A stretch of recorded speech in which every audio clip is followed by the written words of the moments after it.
সমগ্র দক্ষিণ ত্রিপুরা জেলায় প্রাণী হত্যা এবং মাছ মাংস বিক্রি নিষিদ্ধ ঘোষণা করা হয়েছে।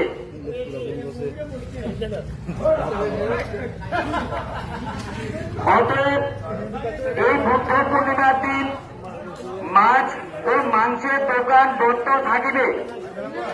যদি কেউ এই আদেশ অমান্য করে তার বিরুদ্ধে আইনানুগ ব্যবস্থা গ্রহণ করা হবে। ধন্যবাদ জানাতে দক্ষিণ ত্রিপুরা জেলা শাসক ও সমাহর্তা বিনোনিয়া।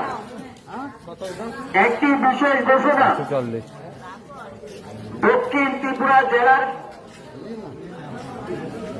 শাসকের এক আদেশ বলে আগামীকাল 1 মে রোজ শুক্রবার বুদ্ধ পূর্ণিমা উপলক্ষে সমগ্র দক্ষিণ ত্রিপুরা জেলায় প্রাণী হত্যা এবং মাছ মাংস বিক্রি নিষিদ্ধ ঘোষণা করা হয়েছে।